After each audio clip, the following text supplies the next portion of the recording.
আসসালামু আলাইকুম বন্ধুরা, আমি আজকে চিকেন রেজালা আর সাদা পোলাও রান্না করব। তো চিকেনটা আগে কেটে আমি ধুয়ে পরিষ্কার করে বাটিতে রেখে দিয়েছি। এখন টক দিয়ে মাখিয়ে সাইডে রেখে দেব। এদিকে আমি পোলাওয়ের জন্য চাল টাল ধুয়েও সাইডে রেখে দিয়েছি। চিকেনটা মাখানো শেষ করে সাইডে রেখে দিয়ে আমি পোলাওটা বসিয়ে দিব। তো সেভাবে আমি সব কিছু প্রস্তুত করলাম, দেখতে থাকুন বন্ধুরা পুরোটা। তো আমি এই তেলের মধ্যে পেঁয়াজ ব্রাস্তা করে নিয়েছি, তার মধ্যে কয়টা লবঙ্গ, এলাচ আর তেজপাতা, দারুচিনি আমি দিয়ে হালকা ভেজে নিচ্ছি।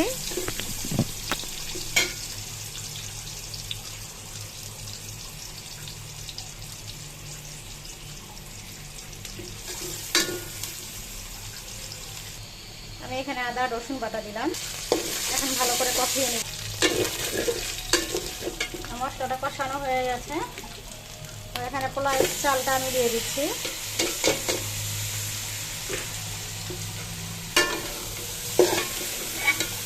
একটু নাড়াচাড়া, এখানে আমার নাড়াচাড়া করে ভাজা ভাজা হয়ে গেছে। লবণ দিয়ে দিচ্ছি। লবণ আমি কম করে দিব, লাগলে পরে দিয়ে দিব, কারণ রেজালে রান্না হবে সেখানে লবণের পরিমাণটা সঠিকভাবে দিব। এখন আমি সব কিছু ঠিকঠাক করে ঢেকে দিব। এখানে আমি ঢাকনাটা দিয়ে দিচ্ছি।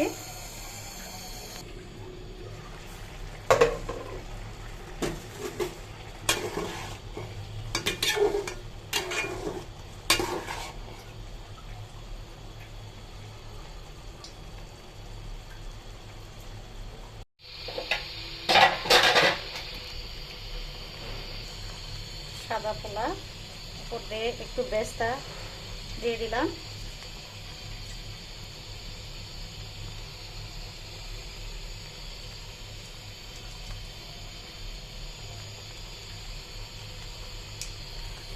তোমার বেস্তা দেওয়া শেষ।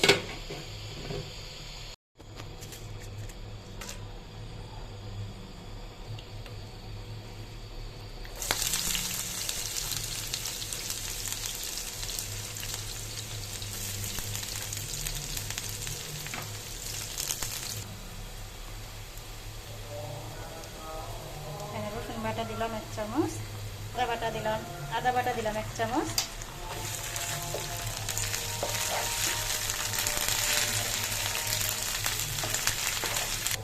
এখানে আমি পেঁয়াজ বাটা 1 কাপের মতো রেখেছিলাম, সেটা দিয়ে দিলাম।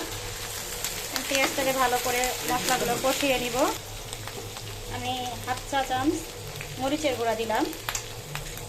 এখানে হলুদের গুঁড়া নিলাম 1/2 চা চামচ। এখানে আমি সামান্য লবণ দিয়ে দিলাম।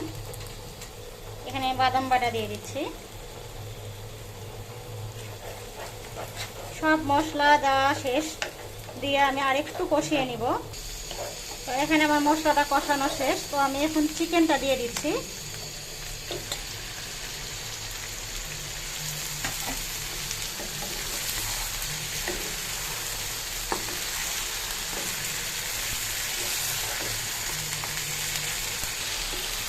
এখানে আমার প্রায় মাংসটা কষানো হয়ে গেছে।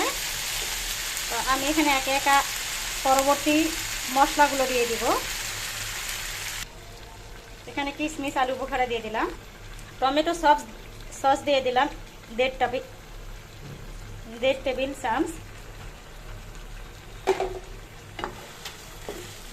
এখন সবগুলো ভালো করে কষিয়ে নিব।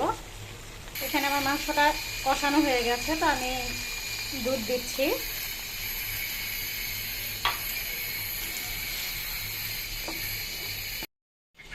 আমি কেওড়া জল 1 কাপ দিলাম। কেওড়া জলের মুখা দিয়ে মাংসটা সিদ্ধ হওয়ার জন্য পানি দিয়ে দিচ্ছি। এখন একটু নেড়ে দিয়ে আমি ঢাকা দিয়ে বসিয়ে রাখবো মাংসটা সিদ্ধ না হওয়া পর্যন্ত। বড় কালো এলাচের ভিতরের ফলটা নিয়ে নিয়েছি। তো এটা আমি এখন এখানে দিয়ে দিচ্ছি। দিয়ে একটু নেড়ে দিব। আমার পানি দেওয়ার পরে এটা দিয়ে দিলাম, আর ঘিটা আমি পরে দিব। এখন আমি ঢেকে দিব।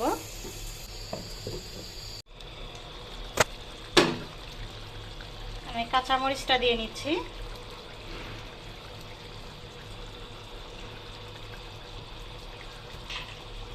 তো এখানে ঘিটাও দিয়ে নিব, আমি ঘি দিয়ে নিচ্ছি।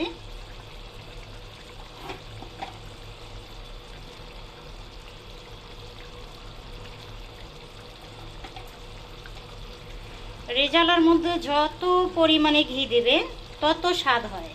তা আমি এখানে 4 টেবিল চামচ ঘি দিয়ে দিলাম।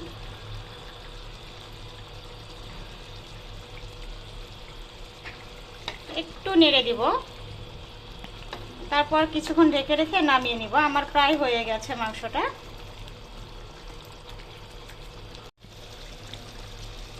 এখন আমি ঢেকে দিব, 5 মিনিট পর ঠিক আমি নামিয়ে নিব।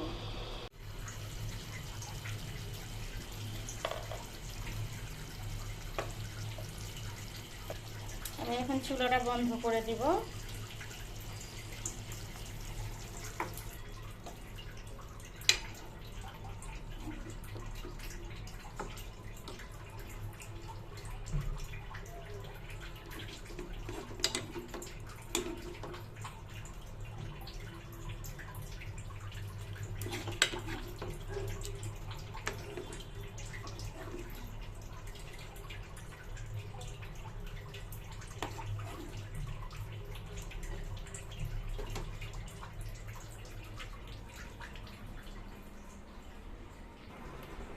সিনহা, দাঁড় ভাত খা।